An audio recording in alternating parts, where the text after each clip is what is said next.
Assalamualaikum warahmatullahi wabarakatuh.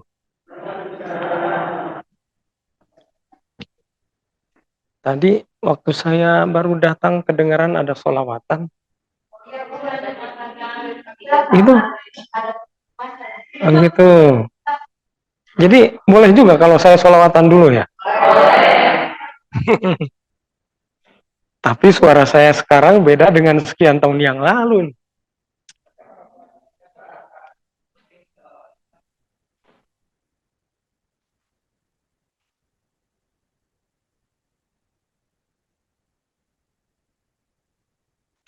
Sallallahu ala Muhammad. Sallallahu alaihi wasallam. Sallallahu ala Muhammad. Sallallahu alaihi wasallam. Sallallahu ala Muhammad.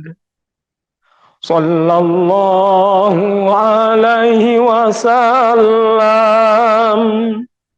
Sallallahu ala Muhammad. Sallallahu alaihi wasallam. Asyraqal badru alaina fakhtafat minhu buduru. Asyraqal badru alaina fakhtafat minhu buduru.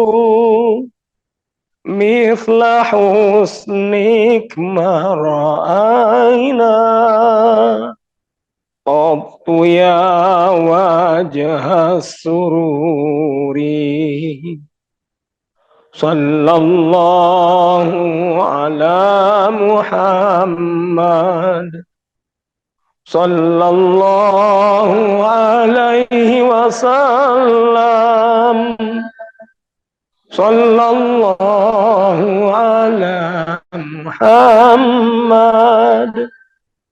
Sallallahu alaihi wasallam. Alhamdulillahi wa kafa. Wassalatu wassalamu ala sayyidina Muhammadinil Mustafa wa ala alihi wa ashabihi ahli sidqi wal wafa. Amma ba'du, faqala Allah subhanahu wa ta'ala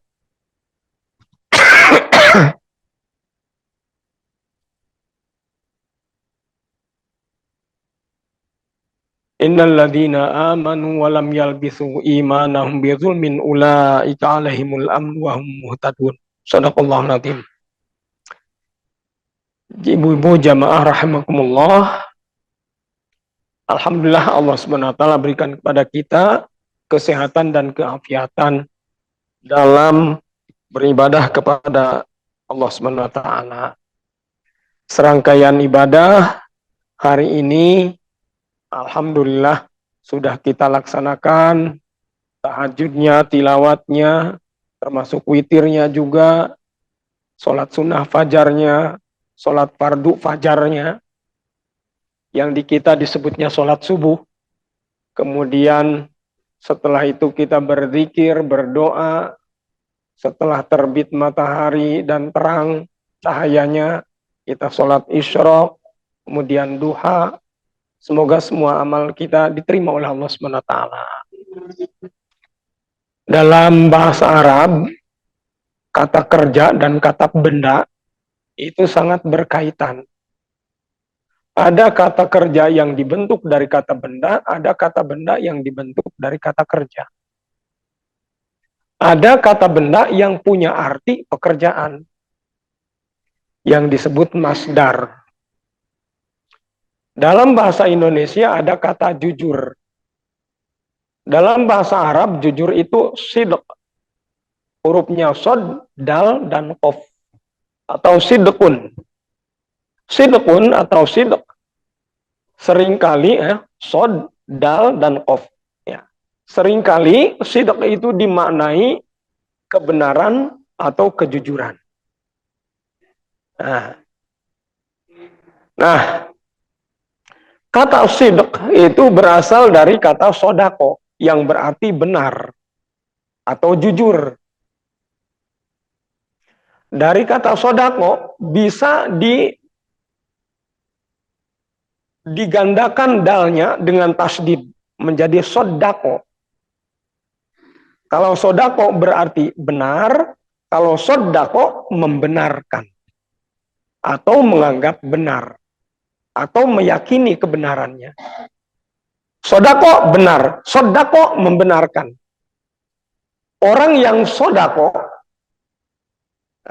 disebut sodik. Artinya orang yang benar, orang yang jujur. Orang yang membenarkan disebut musoddiq. Orang yang sodako atau membenarkan dengan dal digandakan dengan tasydid. Sodako, dalnya digandakan dengan tasydid. Orangnya musoddiq, yang membenarkan. Bisa juga yang membenarkan dalam arti yang merevisi apa-apa yang sudah melenceng diluruskan. Seperti Rasulullah SAW di dalam Al-Quran dikatakan musaddiqal lima baina yadayhi minat Taurat wal Injil. Memperbaiki atau merevisi ajaran yang sudah menyimpang yang terdapat dalam Taurat dan Injil. Kembali pada kata sodako yang berarti benar. Dari kata sodako terbentuk kata sidq yang berarti kebenaran atau kejujuran. Orangnya sodik, orang yang benar atau orang yang jujur. Tulisan sodik, sod, alif, dan sod, alif, dal, dan qaf. Sodik.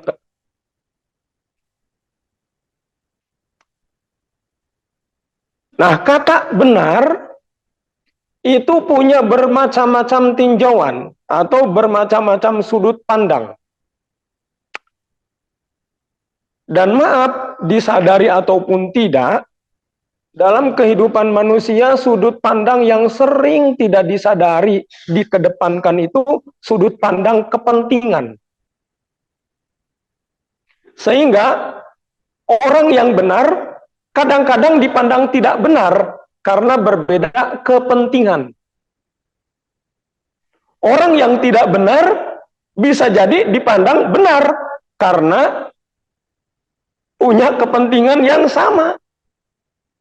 Atau punya kepentingan yang mendukung kepentingan si penilai. Itulah kehidupan. Disadari ataupun tidak, kita pun entah kadang-kadang, entah sering terjebak pada keadaan seperti itu. Saya tamat benar. Nah gitu, pelit. Kata orang yang tidak punya yang tidak ada kaitannya dengan pemeliharaan harta orang tersebut. Atau kata orang yang ingin diberi, saya tamat pelit pisan. Tapi apa kata istrinya? Suami saya itu hemat. Betul kan? Iya. Orang pelit dan orang hemat sama-sama hati-hati mengeluarkan harta. Tapi, beda konteks bisa beda kata. Kata temannya, saya tamat pelit pisan, saumur-umur orang itu pernah ditraktir ku saya tak pelit. Tapi apa kata istrinya? Suami saya hemat sekali. Kenapa? Dia tidak pernah mengeluarkan hartanya kalau bukan untuk keluarganya. Nah, ibu-ibu yang dirahmati Allah SWT, dari berbagai cara pandang, tentu cara pandang yang paling benar dan bisa diikuti adalah cara pandang yang dari Allah dan Rasulnya. Kenapa? Kalau cara pandang manusia itu sangat beragam. Dan orang walaupun satu kandung bisa jadi punya cara pandang yang bertolak belakang. Bagaimana suami istri bisa jadi juga punya cara pandang yang bertolak belakang.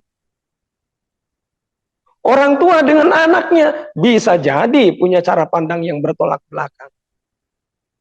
Apalagi sekedar teman. Tetapi ketika manusia mempunyai cara pandang yang siap dipandu dengan Al-Quran dan As-Sunnah, dipandu dengan ketentuan dari Allah dan Rasulnya, maka insya Allah cara pandang itu akan sama. Minimal-minimalnya berdekatan.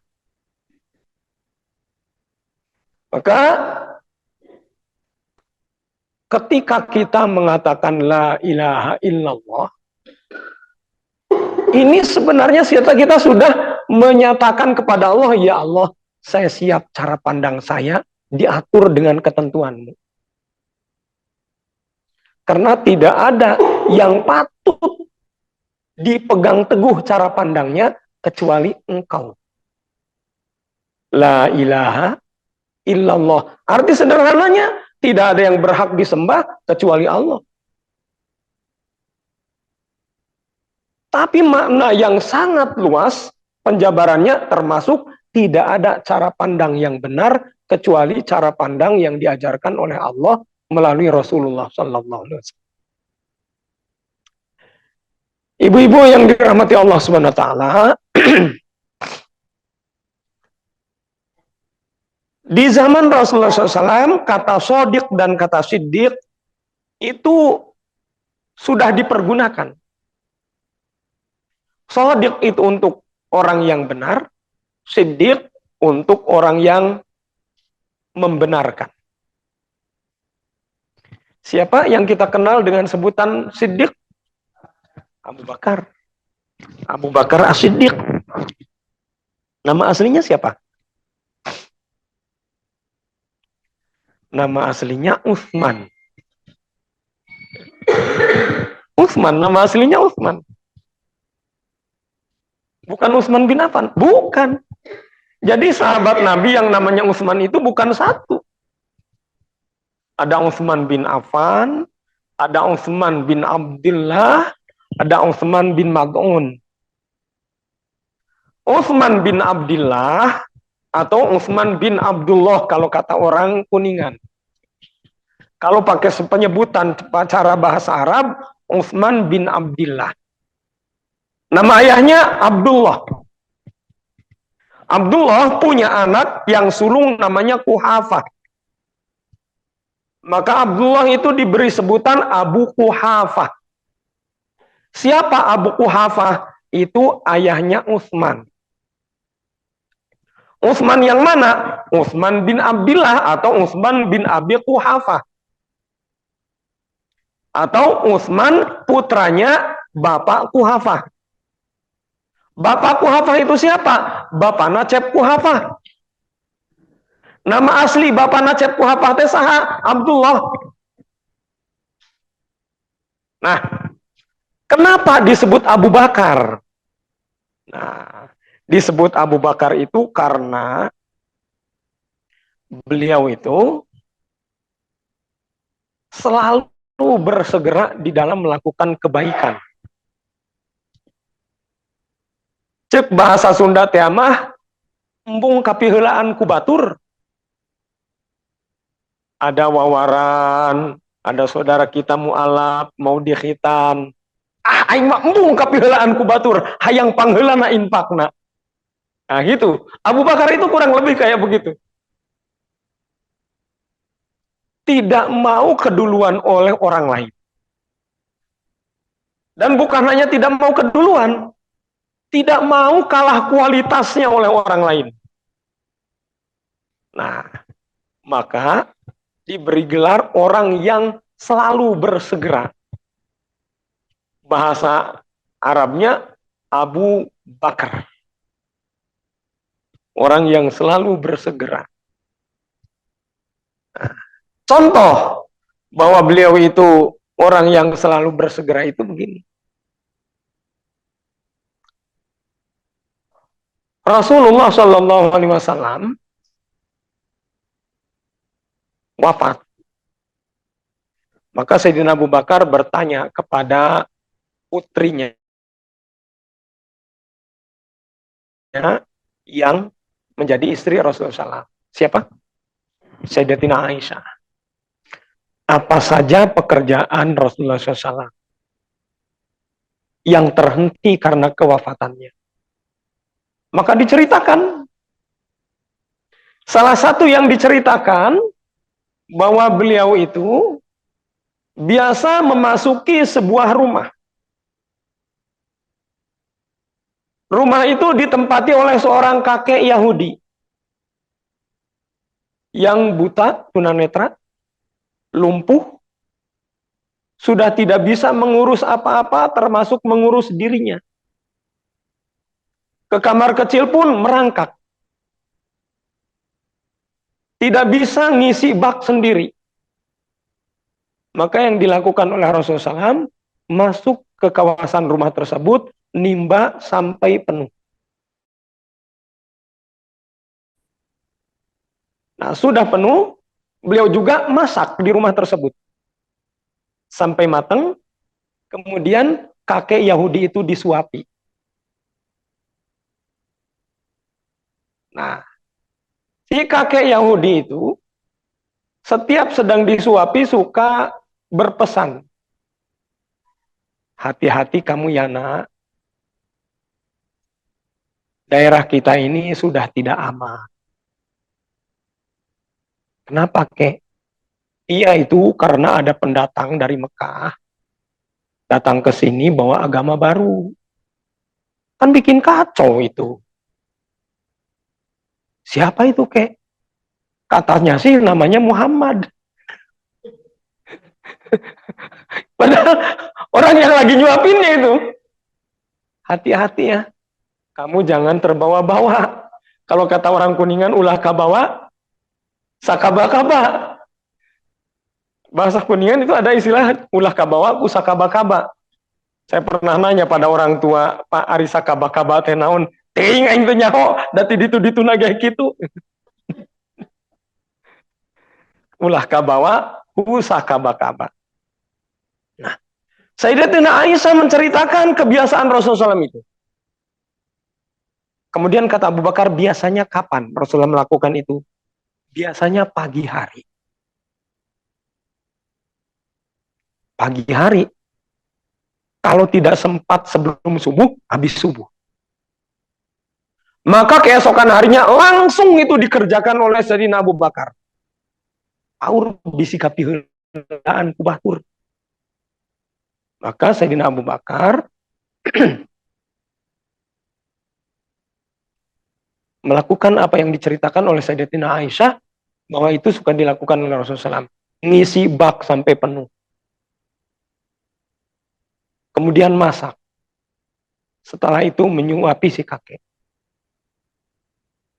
Ketika si kakek baru satu suap disuapi, tunggu dulu.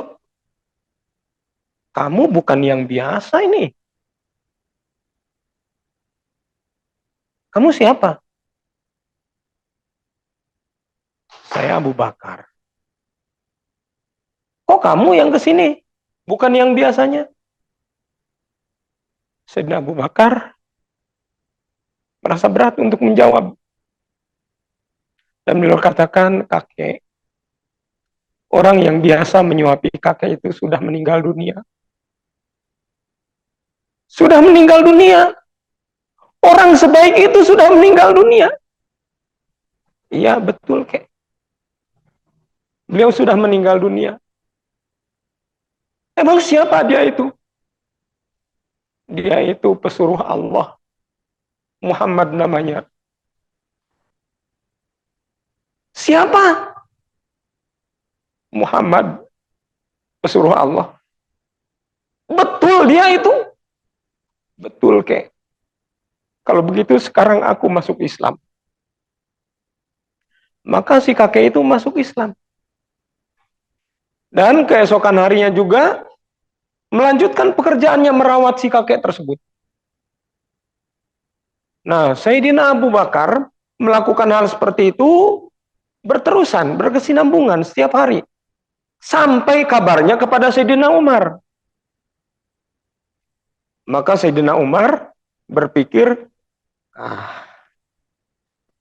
ini nggak boleh dibiarkan. Aku harus mengalahkan dia. Ini para sahabat itu berlomba itu dalam amal soleh. Aku harus mengalahkan dia itu. Itu dalam apa? Dalam hal bersegera melakukan amal soleh. Maka keesokan harinya, Sayyidina Abu Bakar, Sayyidina Umar berusaha lebih pagi daripada Sayyidina Umar. Tapi apa yang terjadi? Bak sudah penuh. Masakan sudah terhidang. Sayyidina Abu Bakar sudah sedang menyuapi si kakek. Lamun cek urang sigana garo-garo teu ateul. Ari aing kapiheulaan deui. Gitu. Nah, itulah orang yang selalu bersegera. Sayyidina Abu Bakar. Nama aslinya Utsman bin Abdillah atau Utsman putra Abdullah. Abdullah yang mana? Abdullah yang punya anak bernama Quhafah, anak sulung. Sehingga disebut Abu Quhafah. Nah, Abu Bakarnya disebut Abu Bakar bin Abi Quhafah. Kenapa disebut As-Siddiq? Nah, disebut As-Siddiq karena beliau itu selalu membenarkan kabar yang dibawa oleh Rasulullah Shallallahu Alaihi Wasallam. Termasuk ketika kabar tentang Mi'raj dipergunakan oleh Abu Jahal laknatullah alaih. Abu Jahal segera mendatangi orang-orang yang lemah imannya, orang-orang yang masih lemah. Kamu masih percaya kepada Muhammad? Ya percayalah. Emangnya kenapa? Boya dipakai tuh otak. Emangnya kenapa? Muhammad itu semakin hari semakin ngawur. Dia bilang, dia itu habis melakukan perjalanan dari Masjidil Haram ke Masjidil Aqsa. Bahkan dari Masjidil Aqsa menembus 7 lapis langit. Balik lagi ke Masjidil Aqsa. Balik lagi ke Masjidil Haram. Berangkat orang sudah pada tidur, sudah sampai lagi di tempat, orang masih pada tidur. Orang yang imannya masih lemah, mikir-mikir, apa iya ya? Jangan-jangan Abu Jahal benar nih.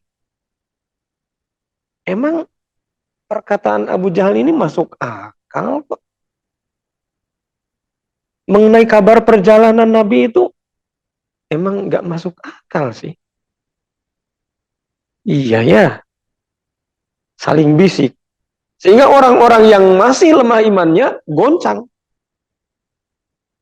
Nah, ketika lihat orang-orang yang goncang imannya, Abu Jahal optimis. Optimis yang nggak benar. Optimis bahwa dia bisa mempengaruhi para sahabat. Sampai dia mendatangi Sayyidina Abu Bakar radhiyallahu anhu. Dia katakan, Abu Bakar, kita ngobrol dulu.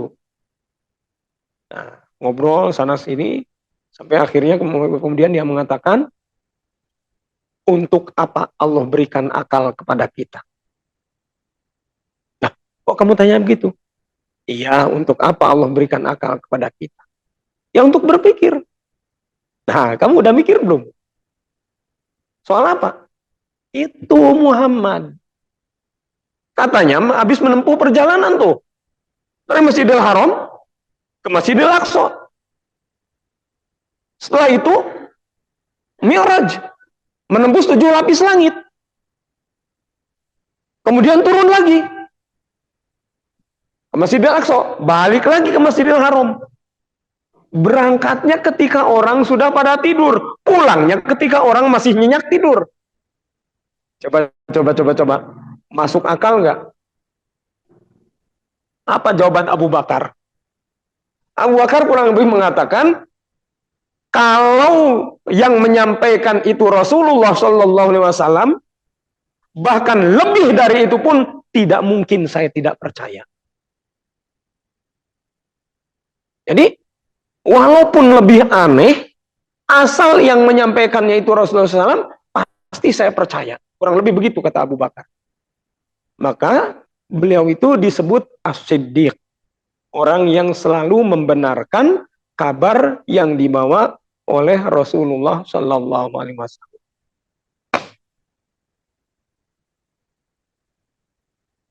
Dan itulah iman. Iman itu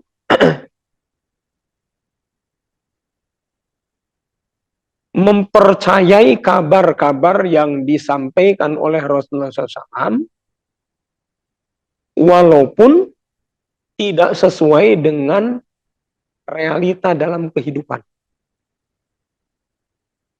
Tidak sesuai dengan yang tampak di dalam kehidupan sehari-hari. Bahkan bertolak belakang dengan yang tampak dalam kehidupan sehari-hari. Ibu dapat rezeki 10 juta. Kalau disodakohkan 2,5% berapa ya? 250.000. Itu masih utuh 10 juta. Dapat rezeki 10 juta. Disodakohkan 250.000. Masih utuh 10 juta? Menurut kasat mata, masih utuh 10 juta? Tidak. Betul kan? Yang 250.000 sudah ada di kas panti asuhan, sudah ada di kas DKM, sudah ada di kas masjid, sudah ada di kas pesantren, sudah ada di kas mualaf center. Yang ada di tangan ibu 9.750.000. Kasat matanya begitu. Nah, tetapi Rasulullah Shallallahu Alaihi Wasallam mengabarkan apa yang ada di dalam Al-Quran dan diperjelas juga dengan sabda-sabda beliau bahwasanya setiap harta yang dikeluarkan demi agama, demi ketaatan kepada Allah, itu dilipat gandakan. Bukan berkurang. Nah, maka di sini kita berhadapan dengan persoalan, saya ini lebih percaya yang kasat mata, apa lebih percaya apa yang dikatakan oleh Rasulullah SAW? Itulah dilema umat dari zaman ke zaman. Saya ini lebih percaya yang kasat mata atau lebih percaya apa yang dikabarkan oleh Rasulullah SAW? Ketika kita lebih mempercayai apa yang dikabarkan oleh Rasulullah SAW, berarti kita bersifat atau bersikap siddiq, membenarkan. Kemudian kita membenarkan, dipraktekkan juga. Berarti terjadi kejujuran. Benar antara pengakuan dan pelaksanaan. Itulah kejujuran.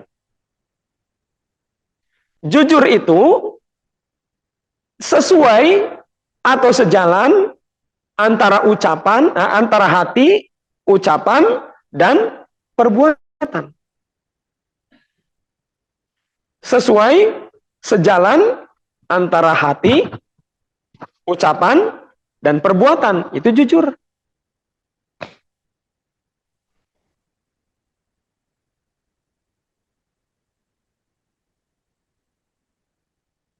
Nah, orang yang membenarkan bahwasanya sodakoh dilipat gandakan, infak dilipat gandakan, harta yang dikeluarkan di jalan Allah dilipat gandakan, orang itu membenarkan, mengakui benar ini, pasti benar.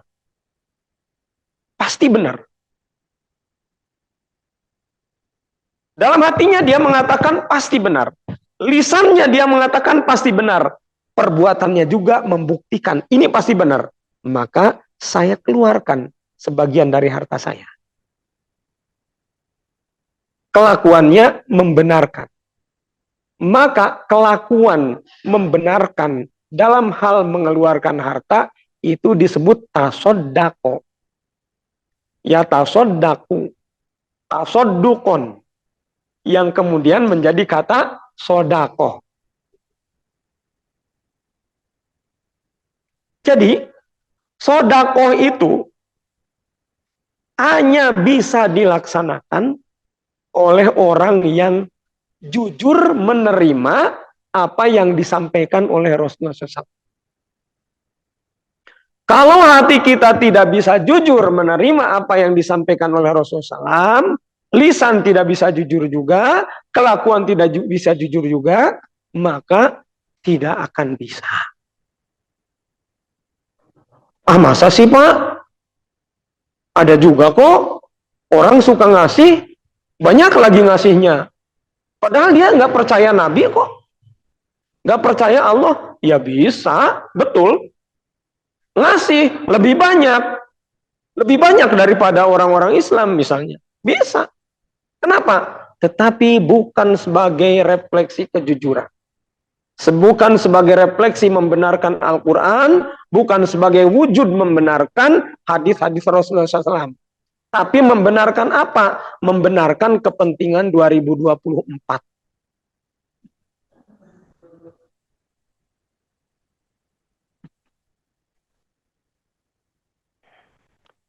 Tadi malam saya buka video, ada kiriman dari teman beberapa hari lalu, baru kebuka tadi malam. Ada orang sedang pesta, segala macam makanan sudah disediakan. Ada pengemis datang. Pengemis yang datang itu diusir oleh orang-orang di depan itu. Tapi si pemilik rumah malah memanggil. Jangan diusir. Sini Pak, sini Pak, sini Pak. Ada apa? Ada yang bisa saya bantu? Pak, saya lapar. Oh, masih, mari, silakan makan. Ambil apa saja, sepuasnya.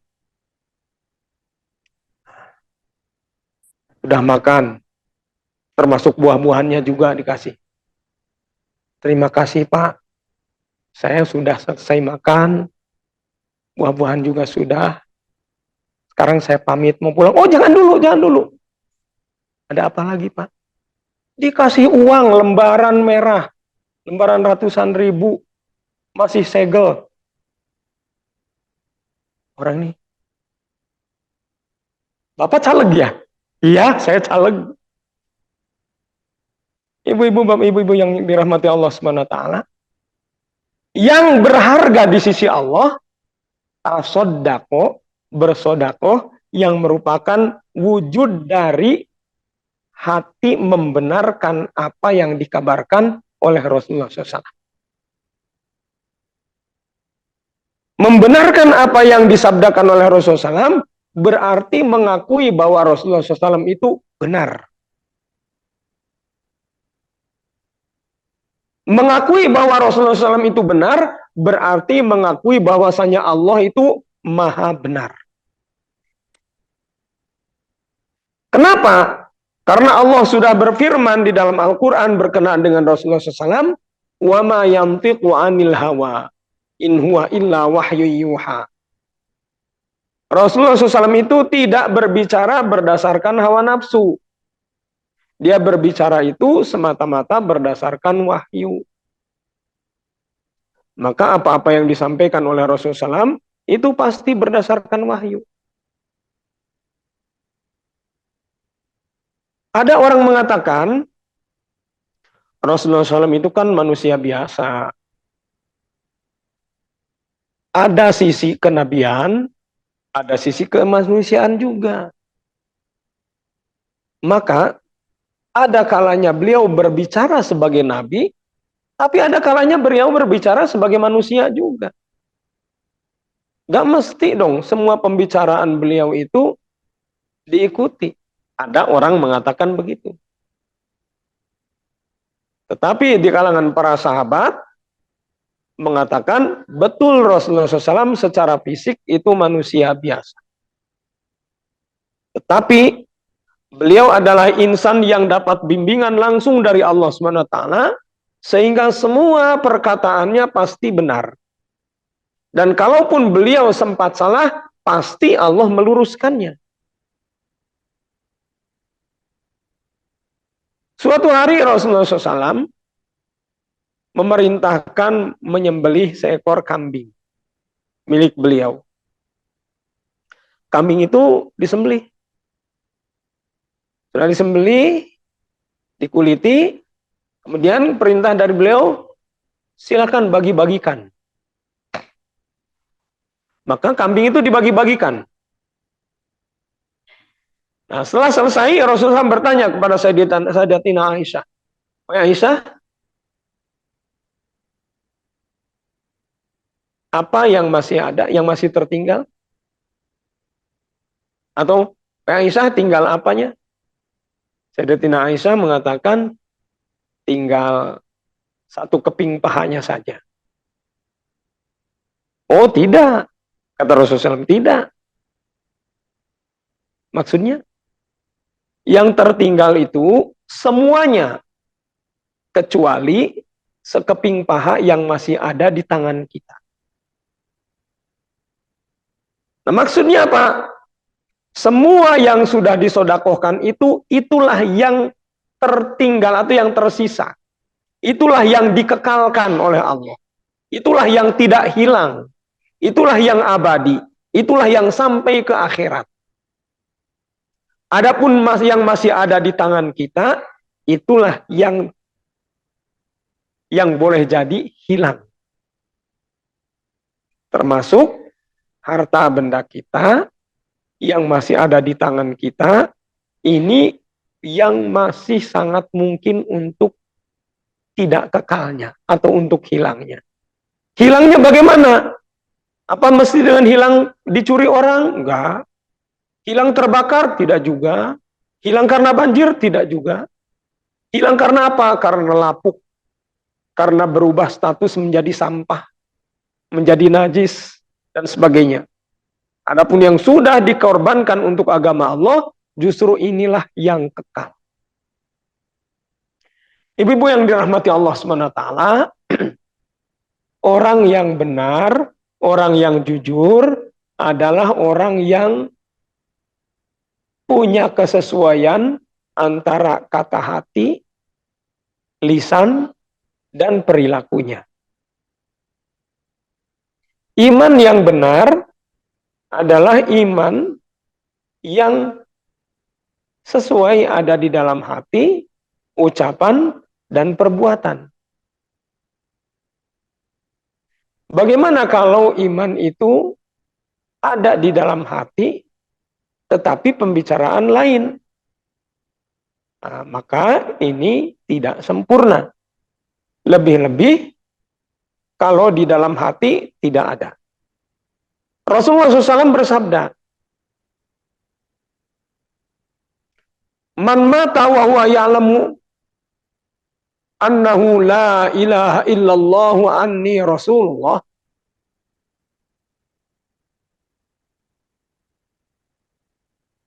saddaqa bihi, saddaqa qalbuhu lisanahu, dakhalal jannah." Atau kama qala Rasulullah SAW. Barang siapa yang mati dapat mengucapkan la ilaha illallah, bersamaan dengan itu hatinya membenarkan apa yang diucapkannya, berarti yang diucapkannya itu sesuai dengan yang ada di hatinya, maka pasti orang itu masuk surga. Barang siapa yang mati mengucapkan la ilaha illallah, hatinya juga membenarkan apa yang diucapkannya, maka pasti orang tersebut masuk surga. Nah, kesesuaian antara kata, hati, ucapan, dan perbuatan. Kejujuran atau kebenaran Ada yang perlu diucapkan, ada yang perlu bukan diucapkan, tapi dipraktekkan. Sebab apa? Kadang orang untuk bicara itu tidak siap banyak. Saya pernah punya teman yang usianya di atas saya sedikit. Beliau itu untuk bicara itu sedikit sekali. Sedikit sekali bicara itu. Tetapi beliau seperti punya prinsip, mempercayai sesuatu itu bagi saya tidak usah dengan diucapkan. Karena saya kalau bicara tidak seperti orang lain. Maka beliau membenarkan suatu perkara itu dengan perbuatannya. Nah, ada informasi waktu itu zaman tahun 2005. Ada kabar terjadinya gempa di Bantul. Kawan-kawan saling tanya, bener tuh ya teh? Bener, eta kabar tina TV kayak gitu. Beliau tidak ikut bicara, tidak ikut mengatakan benar, tidak. Tapi apa yang beliau katakan? Yuk, siap-siap besok kita ke sana. Kamana Pak Haji? Hanu tadi diobrolkan, kamana? Ka Bantul, ka Jogja.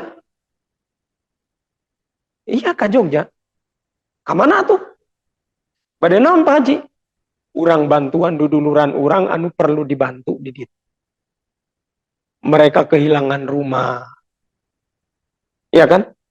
Kehilangan harta benda. Kehilangan masjid. Jangan-jangan kehilangan iman juga. Orang mangkat kan itu. Nah, besoknya pada berangkat. Sampai di sana, orang berbahasa basi, beliau tidak banyak basa-basi, langsung yuk antar saya kepada warga di sini yang dapat musibah. Didatangi satu persatu. Ibu-ibu yang dirahmati Allah Subhanahu wa taala, ada orang bertanya, apakah dibenarkan kalau suatu saat kita berbohong?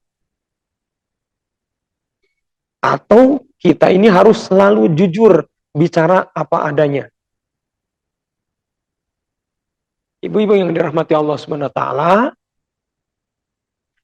ada kalanya kita bicara apa adanya menjadi tidak jujur. Kok begitu? Ya. Ada seorang wanita lari dalam keadaan ketakutan melewati seorang bapak yang sedang ngontrol air radiator kendaraannya. Si bapak yang memperhatikan wanita lewat dengan ketakutan tidak bisa berbuat apa-apa. Mau nolong-nolong gimana? Cuma wanita tersebut kelihatan bersembunyi. Tidak lama kemudian ada seorang laki-laki bawa golok. Ternyata suami si wanita tersebut. Pak, lihat istri saya. Istri bapak. Saya nggak kenal dengan istri bapak. Sambil si bapak yang sedang ngurus kendaraan itu bergeser. Dia menutup kap mesin, penutup mesin, kemudian pindah duduk berdiri mendekati si bapak tadi. Bapak melihat ada perempuan yang lari-lari nggak? Oh, sejak saya ada di sini, saya tidak pernah melihat siapa-siapa selain bapak. Jelas nggak kalimatnya, Bu? Sejak saya ada di sini, saya tidak melihat siapa-siapa selain bapak.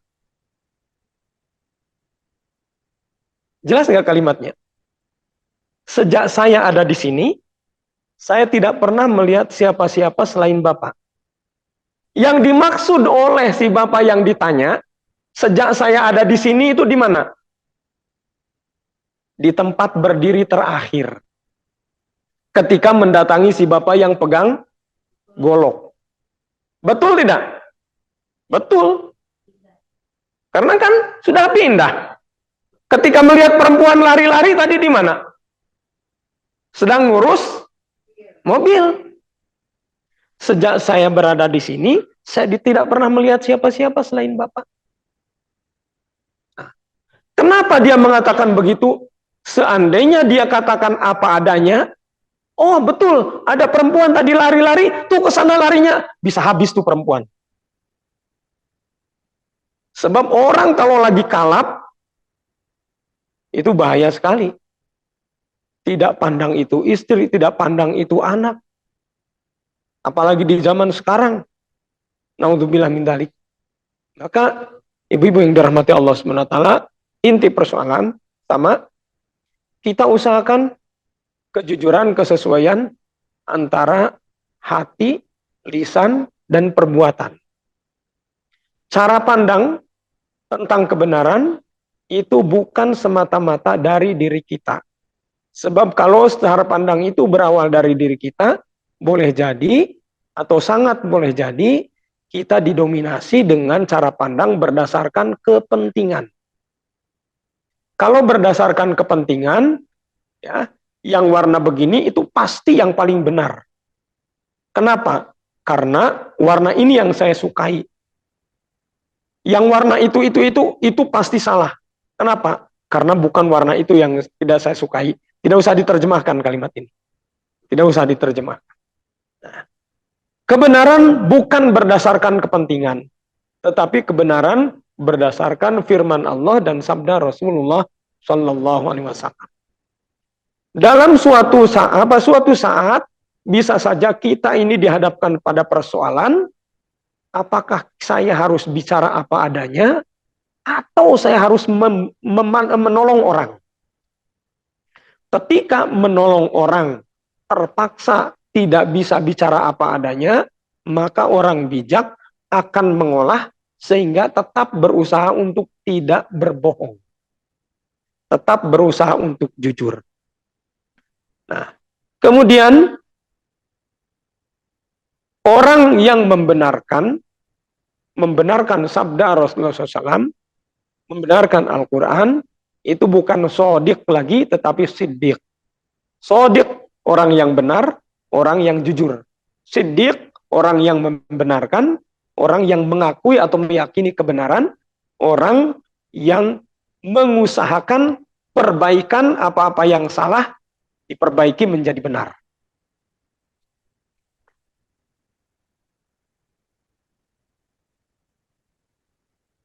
Apalagi ya? Ya.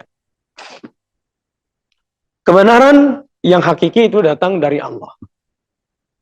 Dan kita seringkali apabila baca Quran, menutupnya dengan menyatakan, Shadaqallahul Adzim. Maha benar Allah, lagi maha agung. Atau kita terjemahkan lebih bersahabat lagi terjemahannya, maha benar Allah dengan segala firman-Nya atau dalam segala firman. Ya. Nah, ini yang dapat disampaikan. Kalau masih ada yang perlu dibicarakan, perlu ditanyakan, boleh, tapi jangan yang berat-berat, takut saya nggak bisa jawabnya. Mangga, Bu.